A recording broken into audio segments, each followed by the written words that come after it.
Hello everyone, a very good evening to all of you. Welcome to the know और Nikhil channel और मैं हूँ पूजा मिश्रा। आज की जो हमारी क्लास है ये है बिहार इकोनॉमिक सर्वे, जैसा कि आप सब यहाँ पे देख सकते हैं। और ये जो है हम लोग किसको टारगेट कर रहे हैं, 71st बीपीएससी जो कि 13 सितंबर को अभी फ़िलहाल शेड्यूल्ड है, उस दिन होने वाली है। तो ये हमारा जो है बिहार इकोनॉमिक सर्वे, क्यों मैंने इसको चूज़ किया पहले, तो मैं आपको ये बताती हूँ। देखो, इकोनॉमिक्स से लगभग 9 से 10 क्वेश्चंस जो हैं बीपीएससी में इकोनॉमिक्स से पूछे जाते हैं। उस इकोनॉमिक्स में 90% ऑफ द जो शेयर है ना, वो है Bihar economic survey and budget. UPSC की तरह नहीं है कि उसकी शेयर जो है वो 10% ओनली है। इसमें 90% ऑफ द क्वेश्चन इकोनॉमी से जो भी पूछे जाते हैं वो पूछे जाते हैं इकोनॉमिक सर्वे और बजट से। ठीक है, तो ये हमारी जो है बिहार इकोनॉमिक सर्वे की आज ये पहली क्लास है। तो फिर चलिए हम लोग क्लास को स्टार्ट करते हैं और देखते हैं कि क्लास में है क्या। ठीक है, सबसे पहले देखो कि क्लास को जो है वो इसमें 14 पार्ट्स में डिवाइड किया गया है इकोनॉमिक सर्वे को पूरे। इसमें आप देख सकते हो, देखो यहाँ पे कितने सारे डिपार्टमेंट वाइज जो है वो उसको एक्सप्लेन किया गया है। फॉर एग्जांपल जैसे कि फाइनेंस है, इसका चैप्टर 2 एक सेपरेट डेडिकेटेड चैप्टर है। एग्रीकल्चर है, enterprise sector, e governance, power sector, rural development. तो सब पे क्या क्या परफॉर्मेंस है, क्या क्या कार्य किया गया है, सब कुछ इन सारे 14 जो है वो चैप्टर्स में बताया गया है। ठीक है, तो फिर चलिए हम लोग चलते आगे। देखो, सबसे पहले हम लोग आगे बढ़ने से पहले जो है वो हम लोग स्टार्ट करते हैं। सबसे पहले इकोनॉमिक टर्म देखते हैं। देखो, ये जो टर्म है ना फिस्कल डेफिसिट, ये बहुत बार हमारे क्लास में जो है वो रिपीट होने वाला है। फिस्कल डेफिसिट क्या है, तो मुझे लगा कि मैं पहले आपको इनिशियली बता ही देती हूँ एक बार कि फिस्कल डेफिसिट है क्या। देखो, जब भी यहाँ पे क्या लिखा है, सबसे पहले डेफिनेशन देखो कि when a government expenditure exceed करता है इसका रेवेन्यू, यानी कि जब गवर्नमेंट की जो खर्चे हैं वो उसकी अगर आमदनी से ज़्यादा हो जाए, खर्चे अगर ज़्यादा हो जाए, तो गवर्नमेंट क्या करेगी, फिर गवर्नमेंट को उधार लेना पड़ेगा ना। अपने सारे काम को करने के लिए क्या करना पड़ेगा, उधार लेना। Government will have to borrow and या फिर सेल करना पड़ेगा अपना assets to fund the deficit, यानी कि उस कमी को पूरा करने के लिए गवर्नमेंट को क्या करना पड़ेगा, बोरो करना पड़ेगा मनी, या फिर असेट्स वगैरह सेल करने पड़ेंगे। तो यहाँ पे फिस्कल डेफिसिट का सिंपली सा मतलब ये है कि जितने भी जो हैं खर्चे उसके आमदनी से ज़्यादा हो गया, यही है फिस्कल डेफिसिट। ठीक है, रेवेन्यू डिफिसिट क्या होता है, रेवेन्यू डिफिसिट होता है the deficit of a government और business can be determined by subtracting the total revenue, यानी कि टोटल जितने हमारे रेवेन्यू डिफिसिट, टोटल हमारा जो रेवेन्यू रिसीट है, इसमें से टोटल जो हमारा रेवेन्यू एक्सपेंडिचर अगर माइनस करेंगे। अब आपको लगेगा रेवेन्यू क्या है, तो देखो दो तरह के होते हैं खर्चे। ये हमने अपनी अकाउंट्स की क्लास में भी पढ़ा है कि कैपिटल और रेवेन्यू। ठीक है, कैपिटल एक्सपेंडिचर और रेवेन्यू एक्सपेंडिचर। कैपिटल क्या होता है, ऐसे एक्सपेंडिचर जहाँ पे हम अपने पैसे लगाते हैं और उसकी जो बेनिफिट है वो मुझे ओवर द ईयर्स मिलती रहती है। और रेवेन्यू क्या होता है, हमारे डे टू डे, यानी कि बिजनेस को रन करने के लिए जो हमारे खर्चे होते हैं उसको हम लोग बोलते हैं, जो बोलते हैं रोज़मर्रे के जो खर्चे होते हैं उसको हम लोग बोलते हैं रेवेन्यू रिसीट या रेवेन्यू एक्सपेंडिचर। रोज़मर्रा की जो आमदनी होती है वो भी रेवेन्यू रिसीट है। ठीक है, इसकी डिटेल्ड जो है क्या होता है, डेफिनेशन क्या है, एग्जाम्पल्स क्या है, ये हम जो अपनी इकोनॉमिक्स की क्लास स्टार्ट करेंगे तब हम लोग देखेंगे। ठीक है, तो रेवेन्यू डिफिसिट मतलब ये हो गया। डेट टू जीडीपी रेशियो क्या होता है, यानी कि it measures how much a nation owes in relation to its GDP, यानी कि जो भी स्टेट की जीडीपी या फिर जो कंट्री की जीडीपी है। जीडीपी क्या होता है, जीडीपी होता है कि total value of goods and services, जो भी, जैसे मान लो कि जीडीपी हम लोग एक साल की कैलकुलेट करते हैं। ठीक है, एक साल की जब जीडीपी कैलकुलेट कर रहे हैं तो टोटल जितने भी फाइनल गुड्स बने, फाइनल गुड्स मतलब कि देखो रॉ मटेरियल को जब प्रोसेस किया जाता है, जब मैन्युफैक्चर किया जाता है, तो फाइनल गुड्स जो बन करके रेडी होते हैं, जो फाइनल हमारा माल बन के तैयार होता है, वो और प्लस सर्विस दोनों के वैल्यू को अगर ऐड कर दो तो जितने भी पीरियड के आप कैलकुलेट कर रहे हो, फॉर एग्जांपल अगर एक साल की जीडीपी आपको देखनी है तो एक साल में कितने इसके वैल्यू हो गए फाइनल, उन दोनों को अगर ऐड कर दो तो वही हमारी जीडीपी है। तो उस जीडीपी के तुलना में टोटल डेट कितना है, यानी कि टोटल उधार कितना है, टोटल लाइबिलिटी कितनी है। ठीक है, तो इसको बोलते हैं डेट टू जीडीपी रेशो। ठीक है, फिर चलिए हम लोग देखते हैं आगे। देखो, सबसे पहले हम लोग स्टार्ट कर रहे हैं चैप्टर 1 से, बिहार इकोनॉमी। हमारा जो पहला चैप्टर है वो यही है, बिहार इकोनॉमी एंड ओवरव्यू हम लोग देखते हैं।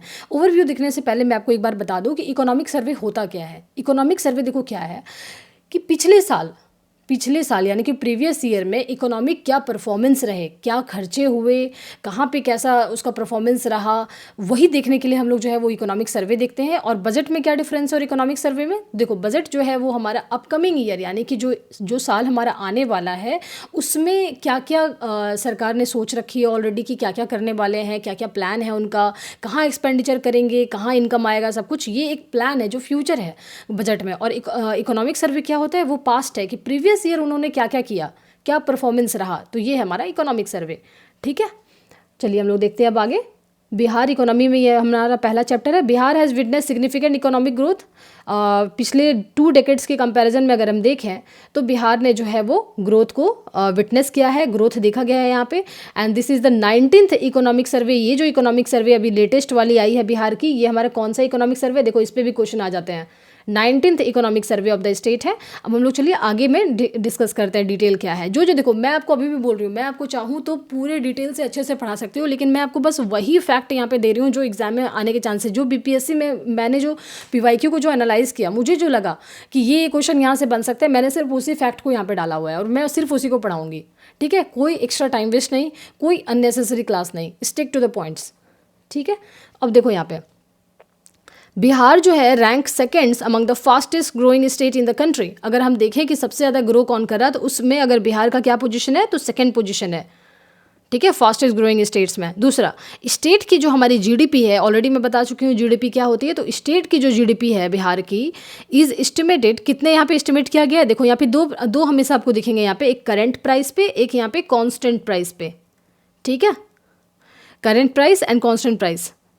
854,429 जो करोड़, ये यहाँ पे जो जीडीपी की जो वैल्यू है 8,54,429 करोड़ जो है, ये जो है हमारी क्या है, ये करंट प्राइस पे हमारी जीडीपी है और कांस्टेंट प्राइस पे हमेशा कम होती है। ठीक है, क्योंकि करंट जो है वो हमारा करंट दिखा रहा है ना, अभी मार्केट वैल्यू को दिखा रहा है ये करंट प्राइस, और कांस्टेंट प्राइस हमेशा वैल्यू कम होगी इसकी। ये देखो कितने, लगभग हाफ है, ये 4,64,000 इतने हैं। ठीक है, तो ये आपको अमाउंट याद रखने हैं, क्वेश्चंस आपको एग्जैक्ट अमाउंट से पूछे जाते हैं इसमें स्टेट पीसीएस में, तो ये अमाउंट आपको दोनों याद रखना है, 464 एंड 854। स्टेट की जो जीडीपी है उसने ग्रोथ कितना रिकॉर्ड किया है, तो 14.5%, यानी कि 14.5% किस पे, तो करंट प्राइस पे। हमेशा आपको दो फिगर इसमें आपको देखने को मिलेगा, करंट प्राइस पे, और 9.2% जो है वो किस पे, तो कांस्टेंट प्राइस पे। यानी कि ग्रोथ क्या देखा गया जीडीपी में स्टेट का। साथ साथ कोशिश करो कि क्लास के साथ साथ ही याद कर लो, ये मत सोचो कि अलग से पढ़ेंगे, क्लास अलग से देखेंगे, क्लास को पूरी देखा करो, लास्ट तक देखो। मैं आपको इस स्पीड से नहीं पढ़ाती हूँ कि आपको जो है वो स्पीड फास्ट करना पड़ेगा या फिर आपको क्लास टू स्लो लगे, ऐसा बिल्कुल भी नहीं लगेगा। अगर आपको लगे कि ज़्यादा जल्दी हो रही है तो आप प्लीज़ 0.85 एक ने रेकमेंड भी किया था कॉमेंट में, थैंक यू, तो उस स्पीड में कर लो, आपको लग रही है अगर क्लास अगर स्पीड में चल रही है तो। ठीक है, हालांकि मैं नॉर्मल में पढ़ा रही हूँ आपको, ये रिवीजन क्लास टाइप पे आप सोच सकते हो कि रिवाइज हो जाएगा आपका कंप्लीट पूरा। तो स्टेट जीडीपी देखो यहाँ पे क्या, यहाँ पे ग्रोथ रेट पूछा जाता है एग्जाम में, तो 14.5% जो है वो करंट प्राइस पे है और 9.2 है जो कांस्टेंट प्राइस पे है। पर कैपिटा इनकम अगर देखोगे आप यहाँ पे स्टेट की पर कैपिटा इनकम क्या होता है, यानी कि ऑन एन एवरेज वहाँ पे हर एक आदमी की क्या आमदनी है, ये होता है पर कैपिटा इनकम। ये जो है अभी कितने हो गए हैं, ये 36,000, लेकिन ये किस पे, कांस्टेंट प्राइस पे। तो हमेशा मैंने बताया था करंट प्राइस हमेशा ज़्यादा होगा, तो 36,333 रुपये जो है ये कांस्टेंट प्राइस पे है हर पर कैपिटा इनकम, और 66 ऑलमोस्ट डबल 66,000 जो है वो करंट प्राइस पे है। ये आपको याद करना है फिगर। ठीक है, और ये लास्ट ईयर से ज़्यादा है। पटना जो है वो रिचेस्ट डिस्ट्रिक्ट है हमारा, एंड सीहोर जो है वो पुअरेस्ट डिस्ट्रिक्ट है इन बिहार, तो ये तो ज़रूर याद रख लेना ये वाला। ठीक है, चलिए चलते हम लोग नेक्स्ट पेज पे। देखो, the share of the different sector in the gross state value added at constant prices in, इतना आप देखते हैं हम लोग कि डिफरेंट सेक्टर्स जो हमारे 3 सेक्टर्स है, आपको पता है ये इकोनॉमिक्स में। अगर आपको नहीं भी पता है तो मैं आपको इकोनॉमिक्स की जो क्लास स्टार्ट करूंगी उसमें मैं डिटेल में बताऊंगी आपको। अब देखो यहाँ पे 3 तरह के हमारे सेक्टर होते हैं, प्राइमरी सेक्टर, सेकेंडरी सेक्टर और टर्शियरी सेक्टर। मैं आपको एक ब्रीफ सा एक ओवरव्यू अभी दे देती हूँ। प्राइमरी सेक्टर क्या होता है, प्राइमरी सेक्टर होता है जब हम लोग डायरेक्टली नेचर से डायरेक्टली जब हम लोग रॉ मटेरियल निकालते हैं। फॉर एग्जाम्पल जैसे कि एग्रीकल्चर, जहाँ पे खेती करते हैं, हम डायरेक्ट इन्वॉल्व होते हैं नेचर के साथ, उससे पहले हमारा कुछ नहीं होता, वो हमारा फर्स्ट स्टेज है। एग्रीकल्चर हो गई या फिर माइनिंग भी आप एग्जाम्पल ले सकते हो। ठीक है, ये दोनों, तो ये सब प्राइमरी है जहाँ पे आप नेचर से सामान निकालते हो, एक्सट्रैक्ट करते हो, उसके पहले कोई भी प्रोसेस इन्वॉल्व नहीं होता है। सेकेंडरी क्या होता है, जब आप उस रॉ मटेरियल को, पहले वाले स्टेज से जो रॉ मटेरियल निकलता है उसको जब आप मैन्युफैक्चर करते हो, प्रोसेस करते हो और तब जो तैयार करते हो, तो वो वाले सेक्टर हमारे सेकेंडरी सेक्टर में आते हैं। फॉर एग्जांपल जैसे कि मैन्युफैक्चरिंग सेक्टर हो गए और कंस्ट्रक्शन हो गए। ठीक है, और टर्शरी क्या होता है, टर्शरी सेक्टर होता है जहाँ पे सर्विसेज की बात की जाए, जहाँ पे सर्विस प्रोवाइड किया जाता है प्राइमरी को भी और सेकेंडरी को भी। फॉर एग्जांपल जैसे कि बैंकिंग सर्विस हो गए, हेल्थ केयर सर्विस है, रिटेल सर्विस है, ये सारी जितने भी सर्विसेज है ये सारी क्या है, टर्शरी सेक्टर वाली है। ठीक है, अब हम लोग देखते देखते हैं इसमें क्या है, तो प्राइमरी में क्या है कि लगभग 20%, 19.9%, इसमें देखो परसेंटेज एग्जैक्ट याद करना है, क्योंकि मैंने देखा है कि पीसीएस वाले क्वेश्चंस में 19.9, 19.8 ऐसे करके ऑप्शंस रहते हैं, तो एग्जैक्ट आपको ये याद रखना है। 19.9% जो क्रॉप्स एंड लाइव स्टॉक है are the two major contributor, यानी कि ये स्टेट के जो ये है स्टेट के जो जीडीपी है उसका एक मेजर चंक है ये लाइव स्टॉक एंड क्रॉप्स, वहाँ से जो इनकम वहाँ से आ रही है, यानी कि लगभग देखो 20% लगभग वहाँ से जो है वो है। एंड देयर कंट्रीब्यूशन जो है estimated to be 9.9 and 6.3 respectively, यानी कि क्रॉप से 9.9 एंड लाइव स्टॉक से 6.3 ये है। This sector has the largest share in employment, अगर एम्प्लॉयमेंट की हम बात करें टोटल तो लगभग 54.2 यानी कि लगभग 55% जो एम्प्लॉयमेंट है वो हमारे वहाँ पे बिहार में प्राइमरी सेक्टर में लोग लगे हुए हैं। 55% लोग लगभग प्राइमरी सेक्टर में, यानी कि एग्रीकल्चर हो गए, माइनिंग हो गई, ये सब में लगे हुए हैं। दूसरे आ जाते हैं हम लोग सेकेंडरी में। सेकेंडरी में क्या है कि 21.5%, 21%, the estimated share of manufacturing is 7.6 and मतलब ये दिखा रहा है यहाँ पे देखो प्राइमरी का जो शेयर है वो कितना है, ये है टोटल प्राइमरी का शेयर 19.9, ये सेकेंडरी का टोटल शेयर 21.5। इस साल जो लास्ट जो हमारी जो एग्ज़ाम हुई है 70th बीपीएससी, उसमें इससे क्वेश्चन पूछा गया है कि टर्सरी सेक्टर का क्या रहा है, तो ये देख लो ये कितना इंपॉर्टेंट है। ठीक है, तो टर्सरी ये हो गया एंड टर्सरी का 58.6 इतना शेयर रहा है। इस टर्शरी में देखो अब अलग अलग है कि सर्विस हेल्थ केयर से कितने परसेंट बनते हैं, बैंकिंग से कितने बनते हैं, बट टोटल टर्शरी के जो बनते हैं वो है 58.6। ठीक है, ये आपको याद रखना है। ठीक है, अब चलिए चलते हैं हम लोग नेक्स्ट पेज पे। देखो स्टेट फाइनेंस की अगर बात करें तो फिस्कल डिफिसिट मैंने आपको पहले ही बता दिया फिस्कल डेफिसिट होता क्या है। तो फिस्कल डेफिसिट कितना देखा गया 2022-23 में अगर हम देखो तो 44,823 करोड़ इतना देखा गया 22-23 में, विच इज़ रिड्यूस टू, यानी कि इस साल की अगर हम बात करें 23-24 की तो रिड्यूस हुआ है। रिड्यूस हुआ है तो ये भी आपको याद रखना है कि रिड्यूस हुआ है, कम हुआ है, एग्जाम ये भी एग्जाम में पूछते हैं। ठीक है, कि रेड्यूस हुआ है या इंक्रीज़ हुआ है, तो कितना रेड्यूस हो गया, लगभग देखो आप यहाँ पे 9,000 9,500 के आसपास जो है वो रेड्यूस हुआ है। 35,000 पे आकर के अब रुक गया है, 35,660 करोड़। ठीक है, जो कितना है ये वैल्यू कितना है 4.2% ऑफ द जीडीपी, जो स्टेट की हमारी जीडीपी है वहाँ पे उसकी 4.2% है वो। इट इज़ एस्टिमेटेड, अब ये कह रहे हैं कि नेक्स्ट ईयर जो है 24-25 में अगला जो इकोनॉमिक सर्वे आएगा उसमें कह रहे हैं कि ये और कम करके इसको 6,000 और कम कर लेंगे और 29,000 पे ले आएंगे, जो कि कितना होगा 3% ऑफ द जीडीपी हो जाएगा। ये टोटल एक्सपेंडिचर जो स्टेट ने किया है वहाँ पे वो लास्ट ईयर वो कितना है 2.52 लाख करोड़, ये आपको याद रखना है फिगर। ठीक है, इतने खर्च किए हैं 23-24 में फाइनेंशियल ईयर में, जो कि क्या कह रहे हैं which is estimated to increase, क्या कह रहे हैं कि नेक्स्ट ईयर यानी जो हमारा अगला इकोनॉमिक सर्वे आएगा उसमें कहेंगे कि इस साल जो है खर्च जो है वो बढ़ेंगे, 2.79 लाख करोड़ जो है वो हो जाएगा, एक्सपेंडिचर बढ़ जाएगा। ठीक है, ऑब्वियसली धीरे धीरे जो है काम अगर बढ़ा रहे हैं चीज़ें, वहाँ पे बहुत सारी चीज़ों में जो है बिहार जो है काफ़ी आगे निकल रहा है, तो खर्चे तो होंगे। टोटल एक्सपेंडिचर देखो यहाँ पे यही वाला फिगर को लिया गया है 2.52 लाख करोड़, यहाँ पे ये वाला फिगर। इसमें अब कह रहे हैं कि कितना स्कीम एक्सपेंडिचर है और कितना जो है वो कमिटेड एक्सपेंडिचर है। देखो दोनों में एक तो पहले स्कीम एक्सपेंडिचर क्या होता है और आपको ये फिगर याद रखना है। आप देखते हो ना जितनी सारी जो राज्य सरकार जो है वो स्कीम लेकर के आती है, या फिर जितने भी सेंटर, जो मैंने आपको लास्ट जो बताया था सोशल सिक्योरिटी वाली हमारी जो क्लास हुई थी उसमें मैंने आपको समझाया था कि सेंट्रल स्पॉन्सर्ड स्कीम क्या होती है। जिसने भी वो क्लास को नहीं देखा है वो बहुत अच्छी क्लास है, आप प्लीज़ जा करके उसको देख लो, लिंक जो है आपको डिस्क्रिप्शन में मिल जाएगी, नहीं तो आप नूर निखिल के प्लेलिस्ट में भी जाके देख सकते हो सोशल सिक्योरिटी वाली हमारी क्लास को। ठीक है, स्कीम एक्सपेंडिचर जो है ये क्या है कि जितने भी सेंट्रली स्पॉन्सर्ड है, तो मैंने आपको उसमें बताया था सेंट्रली स्पॉन्सर्ड में सेंटर का भी शेयर होता है और स्टेट का भी शेयर होता है, दोनों मिल के कर रहे होते हैं खर्च। तो उन सब स्कीम को मेंटेन करने के लिए, चलाने के लिए जो भी खर्च होते हैं उसका शेयर इतना है, 40% शेयर उसमें चला जाता है। ठीक है, 101,835 करोड़ जो है वो पूरे स्कीम एक्सपेंडिचर में जाते हैं और बाकी जो खर्च है वो इतने हैं रेस्ट। ठीक है, डेवलपमेंट एक्सपेंडिचर जो है वो एस्टिमेटेड टू इंक्रीज फ्रॉम, अब कह रहे हैं कि डेवलपमेंट एक्सपेंडिचर जो है वो इतने से इतने बढ़ जाएंगे। टोटल बोरोइंग जो है इन 23-24 में अगर हम बात करें तो कितने हैं, कह रहे हैं कि कितना उधार है, स्टेट ने कितने उधार लेके रखे हैं, तो 60,218 करोड़ इतने उधार लेके रखे हैं, एंड जो कि 7% ऑफ द स्टेट जीडीपी है। ठीक है, इस उधार में देखो उधार दो तरीके से होते हैं। एक तो होता है कि विद इन द मतलब इंटरनली राज्य के अंदर से ही आपने उधार लिया है, और एक होता है जब आप सेंट्रल गवर्नमेंट से उधार लेते हो। आपको पता होगा कि जो स्टेट गवर्नमेंट है is not allowed to borrow. आप फॉरेन जो है कंट्री से, फॉरेन गवर्नमेंट से, कंट्री से आप उधार नहीं ले सकते हो without permission of the central government.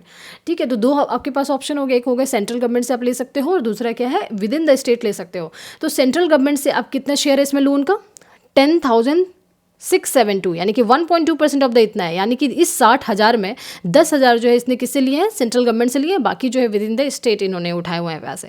ठीक है, चलिए देखते हैं हम लोग नेक्स्ट स्लाइड पे।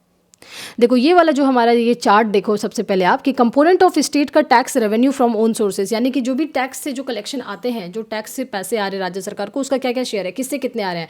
जैसे कि जीएसटी से कितने पैसे आ रहे हैं, सेल से कितने आ रहे हैं, स्टैम्प रजिस्ट्रेशन से कितने आ रहे हैं। तो आप देखो यहाँ पे परसेंटेज में यहाँ पे फिगर है और ये अमाउंट में फिगर है। जीएसटी से कितने पैसे आ रहे हैं, स्टेट जीएसटी, जैसे दो कंपोनेंट होता है ना जीएसटी का, एक सेंट्रल सी जीएसटी और एसजीएसटी। ठीक है, एसजीएसटी से कितने पैसे आ रहे हैं, ये 27,678 करोड़ इतने आ रहे हैं 23-24 की, और ये एस्टिमेटेड है नेक्स्ट ईयर वाला, ये इतना है। ठीक है, बजटेड है ये। एंड इसका परसेंटेज शेयर की अगर हम बात करें तो लगभग टोटल जितने हमारे जो टैक्स से पैसे आ रहे हैं उसका 57.2% अकेले जो है वो किससे आ रहा है, स्टेट इससे आ रहा है, एसजीएसटी से पैसा आ रहा है। नेक्स्ट हमारा जो है वो सेल करके, ट्रेड करके जो टैक्स लगाती है जो राज्य सरकार, उससे कितने पैसे आ रहे हैं, तो 9371 करोड़, ये नेक्स्ट ईयर का है एस्टिमेट। एंड इसका जो शेयर है वो अगर हम देखें तो 19.4। स्टैम्प एंड रजिस्ट्रेशन फीस जो है राज्य सरकार लगाती है, तो इसमें जो है वो कितने, इसमें से कितने कलेक्शन आ रहे हैं, 6348। ठीक है, 23-24 में, और इसका शेयर क्या है, 13.1। टैक्सेस ऑन व्हीकल पे जो टैक्स लगाती है राज्य सरकार, उससे कितने पैसे आ रहे हैं, लैंड रेवेन्यू से कितने आ रहे हैं, इलेक्ट्रिसिटी पे आपको पता है कि राज्य सरकार जो है वो टैक्स लगाती है, तो इससे कितने आ रहे हैं, 846 करोड़ आ रहे हैं, जिसका शेयर क्या है, तो 1.8% जो है शेयर है इसका टोटल टैक्स का, रेवेन्यू का। तो ये है हमारा। ठीक है, चलिए हम लोग देखते हैं आगे। नेक्स्ट हमारा जो है वो थर्ड चैप्टर है, एग्रीकल्चर एंड अलाइड सेक्टर। देखो ये तो आपको पता ही है, agriculture is the backbone of the Bihar economy. लगभग 75% जो है वो वहाँ की जो जनता है वो एग्रीकल्चर पे डिपेंड करती है। ठीक है, एंड यहाँ पे देखो हम लोग, to enhance the agriculture production को बढ़ाने के लिए स्टेट गवर्नमेंट है जो अभी recently 4th agriculture road map को जो है इसने अडॉप्ट किया था। आपको पता है कि अक्टूबर 2023 के आसपास में लगभग उस समय हमारे जो प्रेसिडेंट हैं द्रौपदी मुर्मू जी, उन्होंने जो है वो लॉन्च किया था इसको, 4th एग्रीकल्चर रोड मैप, जिसमें कि बहुत सारी चीज़ें, लगभग ऑलमोस्ट सारे ही एरिया जहाँ पर भी ड्रॉबैक है सबको एड्रेस किया गया था। फॉर एग्जांपल जैसे कि एनिमल हॉस्पिटल खुल रहे हैं वहाँ पे 8-10 पंचायतों को पकड़ के इकट्ठे, जहाँ पे एनिमल की केयर हो सके। एंड ऐसे बहुत सारे यहाँ पे, जैसे कि सिंचाई के प्रॉब्लम को एड्रेस किया जाएगा, हर तरह के, मतलब एक कंप्लीट ओवरहॉल किया जाएगा। बिकॉज आप समझ रहे हो उसमें फंडिंग कितनी लगाई गई है, 1,00,000 आई थिंक 64,000 करोड़ रुपए इन्वेस्ट किए गए हैं उसमें 4th एग्रीकल्चर रोड मैप में। ठीक है, इसका प्लान क्या रहेगा 2023 से लेकर 28, जो कि फोकस करेगा मॉडर्न इंफ्रास्ट्रक्चर पे। राइस, अब देखते हैं हम अगला पॉइंट। देखो यहाँ पे मैं सिर्फ पॉइंट वाइज ही ले रही हूँ, जितनी आपको जरूरत है बस उतने, एक भी आपको अननेसेसरली इन्फॉर्मेशन इसमें नहीं दिखेगी कि फालतू का इन्फॉर्मेशन लिखा हुआ, ब्लफ किया गया है, नहीं। राइस प्रोडक्शन जो है कितने से बढ़ गए, वहाँ पे राइस प्रोडक्शन 21% से बढ़ गया है। वीट प्रोडक्शन की बात करें तो इसमें भी 10.7। तो याद रखना है आपको, राइस का जो प्रोडक्शन है वो वीट से ऑलमोस्ट डबल है। दूसरा, लाइव स्टॉक एंड फिशरी जो है वो भी बढ़ गए हैं हमारे, वो कितने हो गए, लगभग 10% आप देखोगे यहाँ पे, उसकी भी बढ़ोतरी हुई है। ठीक है, the Bihar government is implementing agriculture investment promotion policy for 7 products. वो सारे प्रोडक्ट्स क्या है जिसमें कि इन्वेस्ट करेंगे ये लोग हैविली, वो क्या है, तो वो है मखाना, फ्रूट्स, वेजिटेबल, मेज, medicinal plants, honey and T. ठीक है, इसको भी एक बार देख लेना आप।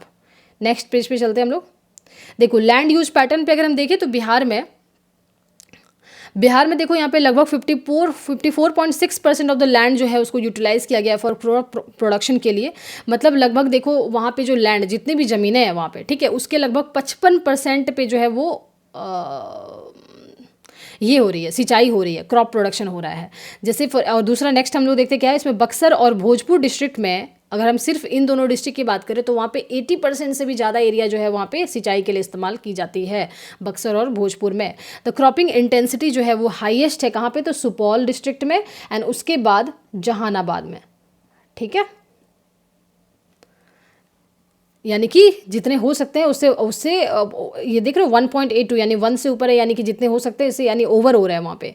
सुपौल और जहानाबाद में। अब देखो टोटल अगर हम देखें वहाँ पे ज्योग्राफिकल एरिया कितने हैं बिहार में, तो वहाँ पे टोटल 9359 जो हेक्टेयर इतने ज़मीन है, जहाँ पे जो नेट सोन एरिया है यहाँ पे, जहाँ पे सिंचाई की हो रही है, जहाँ पे क्रॉप प्रोडक्शन हो रहा है, वो कितने एरिया है, तो 5112। ये जो है आपको दिख रहा है 4246, ये अनकल्चरेबल लैंड है, यहाँ पे सिंचाई नहीं हो सकती है। ठीक है, इस पे इतने सारे एरिया पे वहाँ पे अभी क्रॉप प्रोडक्शन हो रहा है। अब हम लोग देखो नेक्स्ट हम लोग चार्ट देखते हैं, यहाँ पे इस पे क्वेश्चन भी आते हैं कि मेजर क्रॉप्स क्या है बिहार के और सबसे ज़्यादा किस डिस्ट्रिक्ट में उसकी सबसे ज़्यादा प्रोडक्शन हो रही है। फॉर एग्जाम्पल अगर हम देखें राइस की, तो देखो राइस का प्रोडक्शन सबसे ज़्यादा रोहतास में हो रहा है। रोहतास देखो याद रख लो, गेहूँ और चावल दोनों में ही रोहतास सबसे आगे है। ठीक है, दाल में जो है वो पटना आगे है। कैसे याद रखोगे, पी से पल्स, पी से पटना, पल्स पटना। ठीक है, मेज़ में जो है वो कौन आगे है, पूर्णिया आगे है। और शुगर केन में, शुगर केन यानी गन्ना में जो है कौन आगे है, तो वेस्ट चंपारण आगे है। ये आपको याद रखना है। ठीक है, मेज़ पूर्णिया, पूर्णिया के लोग जो है वो अमेजिंग होते हैं, तो ऐसे याद रख सकते हो आप मेज़। ठीक है, राइस और देखो चावल और गेहूँ दोनों जो है रोहतास है और वेस्ट चंपारण शुगर केन है। ठीक है, चलिए चलते हैं हम लोग नेक्स्ट पे। नेक्स्ट पे देखो हमारा क्या है कि एरिया वाइज अगर हम बात करें तो द मोस्ट इंपॉर्टेंट जो फ्रूट है हमारा वो कौन सा है बिहार का, वो मैंगो है एंड फॉलोड बाय बनाना। उसके बाद कौन सा है, केला है। आउट ऑफ अगर हम देखें 371,000 hectare of the land under the fruit cultivation in Bihar, उसमें से लगभग देखो 371 हेक्टेयर में लगभग 164 हेक्टेयर जो है वो अकेला जो है वो कौन सा हो रहा है, तो वहाँ पे मैंगो पैदा हो रहा है। ठीक है, सोच लो आप इंपॉर्टेंस क्या है मैंगो का वहाँ पे, और कितनी वहाँ पे मैंगो की उपज हो रही है। नेक्स्ट हम देखें तो 27,800 हेक्टेयर ऑफ द लैंड जो है वो कल्टीवेट किया जा रहा है मखाना। भी पता है आपको, अभी रिसेंटली जो बजट में भी इसके लिए डेडिकेटेड मखाना बोर्ड इस्टेब्लिश हो रही है, वहाँ पे मखाना प्रोडक्शन को बहुत ज़्यादा बढ़ोतरी मिलेगी। एंड बिहार जो है लगभग 85% जितने भी इंडिया में टोटल जो मखाना होता है उसका लगभग 85% अकेले बिहार में प्रोडक्शन होता है उसका।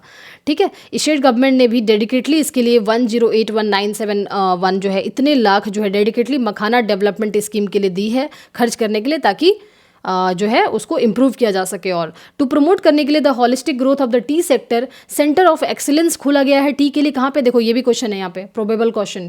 टी के लिए जो सेंटर ऑफ एक्सीलेंस है वो कहाँ पे, ये किशनगंज डिस्ट्रिक्ट में खोला गया है। किशनगंज के लोग चाय बहुत पीते हैं। ठीक है, under the fourth agriculture road map जो मैंने बताया था वही 2023 में जिनका उद्घाटन प्रेसिडेंट जी ने किया था। ठीक है, उसमें इतना जो है इतना lakh has been approve for the period of 5 years, मैंने पहले ही बताया है इतना किया गया है। एंड ताकि क्या करने के लिए, टू इस्टेब्लिश करने के लिए मॉडल हॉर्टिकल्चर सेंटर। ठीक है, पान के लिए कहाँ पे खुलेगा ये, तो बिदुपुर वैशाली में, बिदुपुर वैशाली ये याद रख लेना, ये खुलेगा हॉर्टिकल्चर सेंटर बिटल, बिटल के लिए इन बिदुपुर वैशाली, बिदुपुर वैशाली, बी से बिटल, बी से Bidupur. Under the fourth agriculture road map जो है scheme named promotion scheme for revolution, इतना इतना देखो इस जो ये है ना फोर्थ एग्रीकल्चर रोड मैप, उसके अंदर की ये एक स्कीम है ये वाली, promoting agriculture for revolutionising Parag scheme जो है वो शॉर्ट में कहते हैं। पराग का फुल फॉर्म क्या है, तो एग्रीकल्चर फॉर किसके लिए, तो अग्रेरियन ग्रोथ को रिवोल्यूशनाइज करने के लिए। द स्टेट गवर्नमेंट ने इनिशिएट किया है बी कीपिंग यानी कि मधुमक्खी पालन and honey production programme to enhance the quality of honey production. ठीक है, इस जो मेजर वाली जो रोड मैप है इसके अंदर की ये स्कीम है पराग स्कीम। तो आपको एग्जाम में ऐसे भी क्वेश्चन आ सकते हैं कि पराग स्कीम जो है वो किसको टारगेट करती है, तो वो टारगेट करती है बी कीपिंग या हनी मधु प्रोडक्शन को। ठीक है, हम लोग देखते हैं नेक्स्ट पेज पे। देखो district with the highest production कहाँ पे, जो कौन से फ्रूट जो है वो किस डिस्ट्रिक्ट, जैसे इससे पहले हमने पढ़ा कि कौन से अनाज किस डिस्ट्रिक्ट में सबसे ज़्यादा है, वैसे देखो यहाँ पे फ्रूट में अगर हम देखें तो बनाना जो है यानी केला सबसे ज़्यादा कहाँ पे, भागलपुर में। भागलपुर, बी से बनाना, बी से भागलपुर, ऐसे भी याद रख सकते हो, यानी कि केला ऐसे याद रख सकते हो, केले जो है बनाना जो है, केले खा के भाग गए, केले खा के भाग गए, तो केले जो है वो भागलपुर, ऐसे याद रख सकते हो आप। नेक्स्ट जो हमारा है वो गुआवा जो है सबसे ज़्यादा कहाँ पे है, रोहतास में है। देखो चावल और दाल तो आपको पता है रोहतास सबसे आगे है, तो चावल दाल खा के उनको लगा कि चलो बहुत अनाज खा लिया, अब थोड़ा फल खाते हैं, तो फल में उन्होंने देखा, क्या देखा, तो देखा कि अमरूद खाते हैं, चलो ठीक है गुआवा खाते हैं। लीची तो आप सबको पता है मुजफ्फरपुर बहुत ज़्यादा फेमस है, इसको याद करने की जरूरत भी नहीं है। मैंगो के लिए दरभंगा फेमस है, अनियन के लिए नालंदा फेमस है, पटेटो पटना, वहाँ पर भी याद करो पी से पल्स था, दाल के लिए पटना, पी से पल्स, यहाँ भी देखो पटेटो के लिए पटना। फिश प्रोडक्शन सबसे ज़्यादा मधुबनी में की जाती है। ठीक है, चलिए हम लोग देखते हैं आगे। नेक्स्ट हमारा देखो वेजिटेबल प्रोडक्शन है। वेजिटेबल प्रोडक्शन में अगर हम देखें तो largest area of the land जो है कल्टिवेटेड विद पोटैटो बहुत ज़्यादा उगाई जाती है। लगभग 40% ऑफ द एरिया में जो है वो वेजिटेबल के अंदर आते हैं, उसके 40% एरिया पे पोटैटो ही उग रहा है वहाँ पे। ठीक है। फ्लावर प्रोडक्शन, इसलिए तो उसको राजा बोलते हैं सब्जियों के। फ्लावर प्रोडक्शन की बात करें तो कमर्शियल फ्लावर प्रोडक्शन जो है वहाँ पे अब उस पर ध्यान दिया जा रहा है। अगर उसमें आप देखोगे तो मेरी गोल्ड प्रोडक्शन जो है लगभग 96%, यानी कि टोटल जो फ्लावर प्रोडक्शन जो हो रहा है उसके लगभग तो ऑलमोस्ट सारे ही शेयर ऑलमोस्ट पकड़ लो मेरी गोल्ड प्रोडक्शन पे किया जा रहा है वहाँ पे। ठीक है। क्योंकि मेरी गोल्ड देखो बहुत ही किफ़ायती है। एक तो पहले उसका जो ये है ना, काफ़ी कम समय में वो ग्रो कर जाता है, उसका जो साइकिल होता है बहुत शॉर्ट होता है और काफ़ी ज़्यादा ये मुनाफे वाला बिजनेस है। 2 सेंटर ऑफ एक्सेलेंस, इसको याद रख लेना। 2 सेंटर ऑफ एक्सेलेंस जो है वहाँ पे खोला गया, कहाँ पे, तो चांदी इन नालंदा डिस्ट्रिक्ट में सब्जियों के लिए, और देसारी कहाँ पे, तो वैशाली डिस्ट्रिक्ट में फ्रूट्स के लिए। तो फ्रूट वाले कहाँ खोले गए हैं, वैशाली में, और सब्जियों वाले कहाँ खोले गए, नालंदा में। और नालंदा वाले भी जगह का भी नाम याद रखना है, चांदी, और वहाँ पे क्या था, देसारी। ठीक है। ये 2 जगह सेंटर ऑफ एक्सीलेंस खोले गए हैं। क्यों? ताकि वहाँ से आसानी हो फार्मर को, अच्छे क्वालिटी के जो है वो सीड्स मिल सके, बीज मिले, ताकि वो लोग अच्छे से उपजाऊ करें। और दूसरा टेक्निकल नो हाउ तो आपको अवेलेबल है ही हमेशा। ठीक है। इरिगेशन यानी कि सिंचाई, कृषि, सिंचाई के लिए क्या किया जा रहा है, ground water irrigation has been, वहाँ पे प्राइमरी सोर्स है बिहार का। लगभग 65% जो है वो लोग पानी जो है वो, आपको तो पता है ये इंडिया का ये बिगेस्ट प्रॉब्लम है ये, कि लोग जो है वो सिंचाई करने के लिए ग्राउंड वाटर का इस्तेमाल कर रहे हैं, यानी कि पीने के पानी को सिंचाई में इस्तेमाल किया जा रहा है। तो यहाँ तक नहीं, पूरे वर्ल्ड में 1/4 ऑफ जो ग्राउंड वाटर है, यानी कि जितने भी पानी है जो पी सकते हैं, उसका लगभग 1/4 अकेले इंडिया इस्तेमाल कर रहा है। ठीक है। द स्कीम जो है वो ऑफर करता है ये वाला इरिगेशन में financial security even in the case, जैसे for example livestock insurance वगैरह भी आजकल दिया जा रहा है, जहाँ पे अगर मान लो कि कैटल जो है वहाँ पे मुख्य सोर्स है ना, जैसे डेयरी वगैरह में, अगर उनकी डेथ हो जाती है, इलनेस होता है, तो आपको जो है वो पैसे मिलेंगे उसके पूरे। ठीक है। लाइव स्टॉक इंश्योरेंस भी हो रहा है। एंड इन 24-25 में अंडर 7 निश्चय जो हमारा इस, देखो ये याद रखना, 7 निश्चय जो है हमारा इंश्योरेंस स्कीम है ये। ठीक है। जिसमें कि मिल्च कैटल जो है उसको भी अप्रूव कर दिया गया है विथ इतना कॉस्ट लगा करके, तो ये याद रखना। नेक्स्ट पेज पे चलते हैं। नेक्स्ट देखो हमारा ये स्कीम के लिए, स्कीम को भी यहाँ पे अच्छे से आपको दिखा दिया गया टोटल कि कौन कौन सी स्कीम के बारे में इकोनॉमिक सर्वे में बात की गई थी। सबसे पहले देखो टी डेवलपमेंट स्कीम है, टू प्रमोट करने के लिए। टी कहाँ पे, याद है मैंने बोला था किशनगंज के लोग चाय पीते हैं, तो किशनगंज डिस्ट्रिक्ट में ऑफर करता है 50% सब्सिडी फॉर द, ये इतना आपको ये याद नहीं रखना है कि कितनी सब्सिडी ऑफर हो रही है, याद रख लो बस कि कहाँ पे हो रहा है प्रमोट, टी किशनगंज में। ठीक है। यहाँ पे centre of excellence of T खोला जा रहा है, तो ये याद रखना है बस। नेक्स्ट हम आ जाते हैं बीटल डेवलपमेंट स्कीम। मैंने आपको पहले ही बताया था बीटल वाला कहाँ पे हो रहा है, बीटल वाला जो है 6 डिस्ट्रिक्ट में हो रहा है, नालंदा, नवादा, गया, औरंगाबाद, शेखपुरा और वैशाली। इसके पहले भी हमने बीटल की बात की थी, देखो एक बार कहाँ है, बीटल की बात की थी हमने,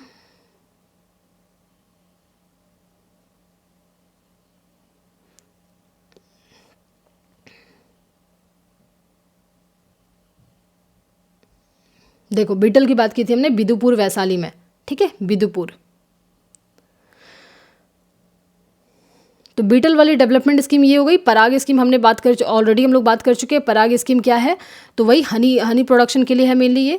एंड देसी गौपालन प्रोत्साहन योजना, गौपालन नाम से ही समझ में आ रहा है कि ऑब्वियसली ये कैटल के जो ये हैं फार्मिंग है, उस पर ध्यान देने की इस पर बात हो रही है। Formation of the milk product cooperation committee जो है वो भी इस्टेब्लिश किया जाएगा। मुख्यमंत्री समेकित चौर विकास योजना, ताकि to transfer the chaur area into the aquaculture based irrigative farming system के लिए। नेक्स्ट हमारा क्या है, प्रधानमंत्री मत्स्य संपदा योजना। ये बहुत ही इंपॉर्टेंट स्कीम है। हम लोग जो सोशल सिक्योरिटी में जो गवर्नमेंट स्कीम को जो ऑलरेडी कवर कर रहे हैं ना, उसमें हम लोग ये सारी चीज़ जो है वो देखने वाले हैं, जो भी सेंट्रल हमारी स्कीम है। फॉर एग्जाम्पल ये हम लोग जरूर देखेंगे, ये अम्ब्रेला स्कीम है, प्रधानमंत्री मत्स्य संपदा योजना। ठीक है। नेक्स्ट हमारा जो स्कीम है वो क्या है, जल जीवन हरियाली अभियान। अंडर दिस 2377 स्कीम्स जो है उसको अप्रूव किया गया है, लगभग सिर्फ अकेले इसमें जल जीवन हरियाली में। ग्राउंड वाटर इरिगेशन स्कीम्स जो है उसमें क्या किया गया है, 2 तरह की स्कीम है यहाँ पे, देखो यहाँ पे state tubewell irrigation scheme and मुख्यमंत्री निजी नलकप योजना। ठीक है। ये दोनों बस एक बार इसका बस नाम देख लो, इतना इससे अंदर आकर के क्वेश्चंस नहीं आने वाले हैं। नेक्स्ट पेज पे चलते हैं।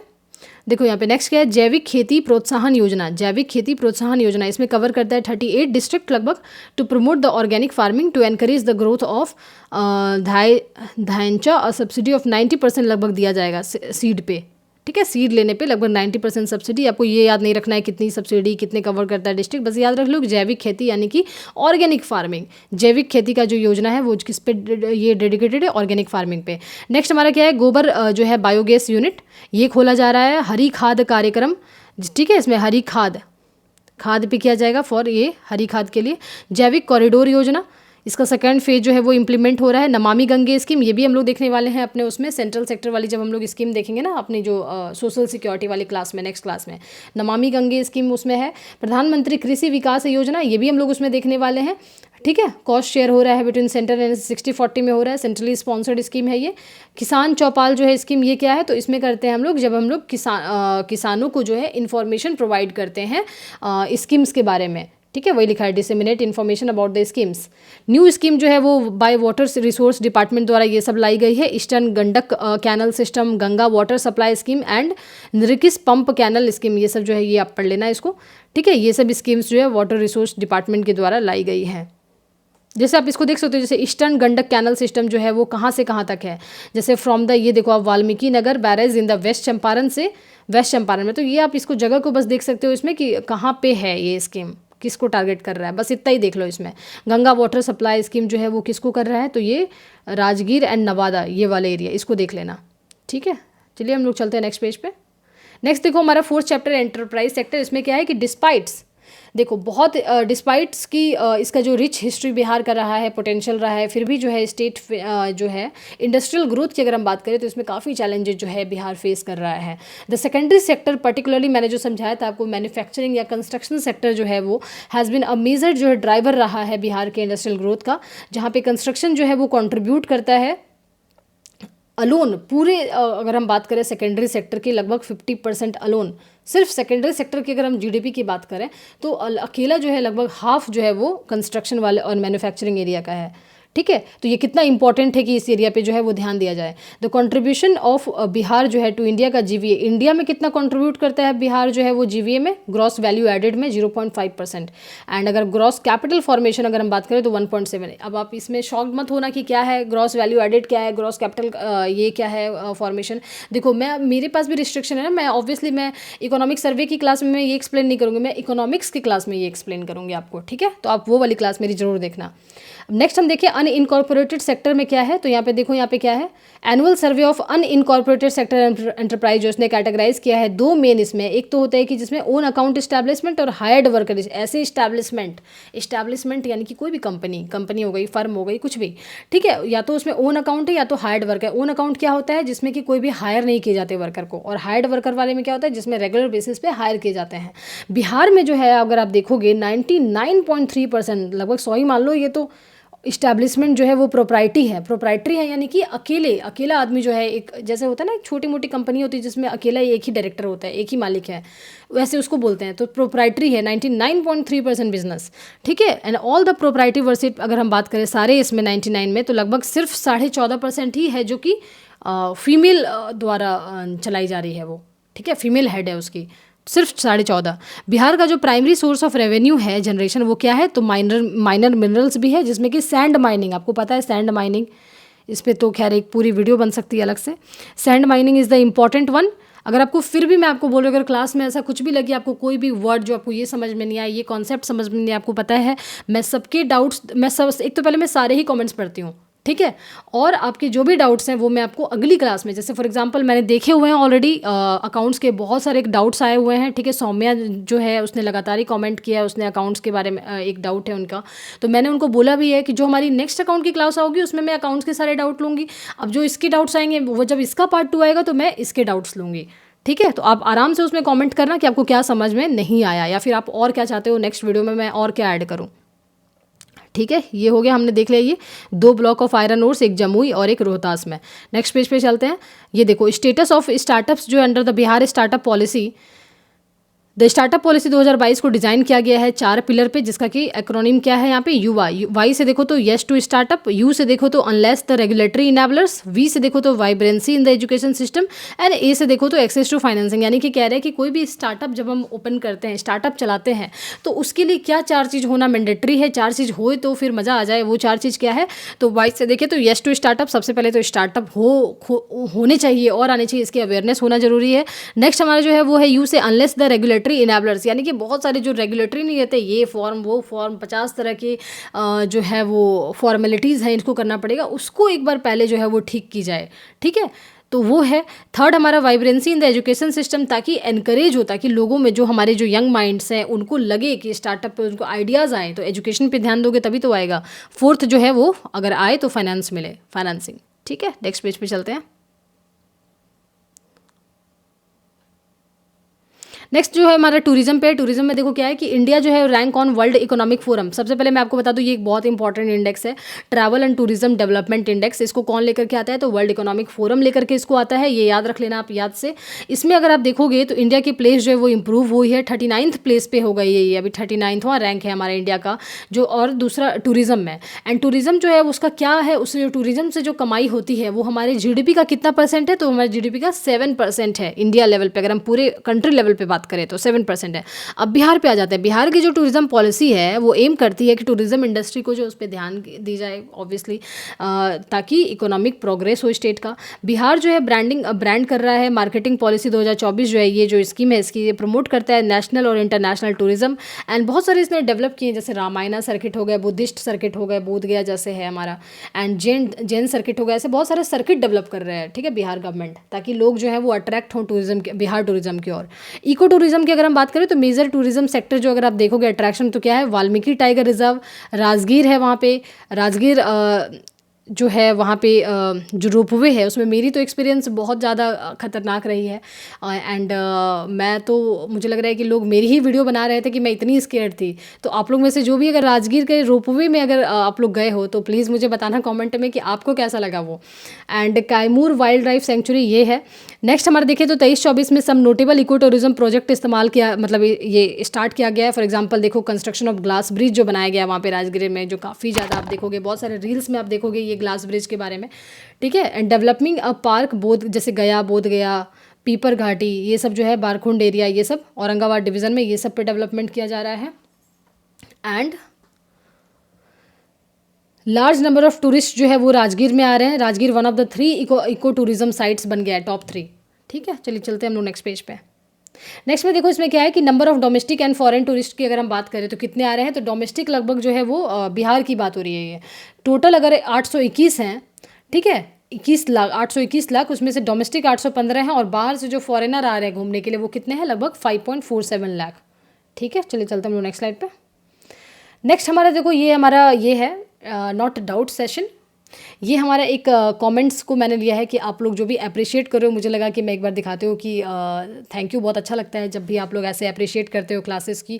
प्लीज़ मुझे बताया करो कि आपको मेरी क्लासेस में क्या अच्छा लग रहा है, क्या चीज़ें मुझे कंटिन्यू रखनी चाहिए, क्या मुझे और करने चाहिए इनकॉर्पोरेट। तो मैं ओपन हूँ सबके सजेशंस के लिए। तो थैंक यू एवरीवन जिन्होंने भी ये कॉमेंट किया है। ठीक है, चलिए हम लोग आगे देखते हैं। ये जो है हमारे नए मेंबर्स हैं, इतने सारे मेंबर्स हमारे ऐड हुए हैं, जैसे गौरव त्रिपाठी, आयुषी, मेघा बोस, ये जो है हमारे एकदम रिसेंट मेंबर्स, ये लोग ऐड हुए हैं। तो thank you for this support जो भी हमारे मेंबर्स बने हैं। ठीक है, देखो PYQ जो है, मुझे लगा कि इकोनॉमिक सर्वे जो आप लोग पढ़ लिए, अब आपके दिमाग में ये आ रहा होगा कि भाई इससे क्वेश्चंस कैसे आते हैं। तो मुझे लगा कि मैं एक बार रिसेंट जो हमारे पेपर हुए हैं 70th BPSC की, इसी को पेपर को उठा लेती हूँ और आपको दिखा देती हूँ कि किस टाइप के क्वेश्चन इकोनॉमिक सर्वे से आते हैं। तो देखो सबसे पहले ये हमारा जो क्वेश्चन है, आप मिला भी सकते हो, वहाँ से डाउनलोड करोगे पेपर, तो 122वां नंबर क्वेश्चन है ये, 70th BPSC लास्ट ईयर के क्वेश्चन है। The 60.2% share in the state की जो GDP है बिहार की, वो किसकी टुवर्ड्स में थी? सर्विस सेक्टर, मैन्युफैक्चरिंग, इंडस्ट्रियल और एग्रीकल्चर। अभी आपको मेरी क्लास करके समझ में अच्छे से आई होगी कि किस सेक्टर में जो है वो इतना GDP का कंट्रीब्यूशन रहा है, 60.2। तो आप मुझे ये कमेंट में बताओगे। नेक्स्ट हमारा जो क्वेश्चन है वो क्या है? What is the contribution of agriculture in the state, ये in the GDP of Bihar, agriculture का कितना कंट्रीब्यूशन है? तो यानी ये हमारा प्राइमरी सेक्टर आ गया। ठीक है, ये भी क्वेश्चन 70th बीपीएससी से ली गई, ये भी आप मुझे कमेंट में बताओगे। Which sector receive the highest allocation in Bihar budget. Bihar मैं देखो बजट की क्लास में लाने वाली हूँ। बजट की क्लास, बजट में कह रहे हैं कि किसमें सबसे ज़्यादा हाईएस्ट एलोकेशन किसको मिला है, कौन से सेक्टर को। ठीक है, तो ये आप मुझे बताओगे, ये भी 70th बीपीएससी का क्वेश्चन है। नेक्स्ट क्वेश्चन पे आते हैं। नेक्स्ट हमारा देखो क्या है, what was the per capita net state GDP at current price. मैंने आपको बोला था ना, दो तरह की प्राइस होती है, करंट ऑलवेज ज़्यादा होता है कांस्टेंट से। Current price for Bihar for the physical year 22-23 based on the base year इतना। तो ये बताओ कि per capita net state GDP, ये जो डोमेस्टिक प्रोडक्ट है कितना है। ये भी देखो 70th बीपीएससी की क्वेश्चन है। तो आप इन सब के आंसर मुझे कमेंट बॉक्स में बताओ। मैं जब इसका नेक्स्ट क्लास लूँगी पार्ट 2 इकोनॉमिक सर्वे का, तो सबसे पहले मैं इसके आंसर डिस्कस करूँगी और जो भी आपके डाउट्स है मैं उसी क्लास में लूँगी। ठीक है, तो फिर यही था हमारा आज का class. Thank you everyone for watching this session.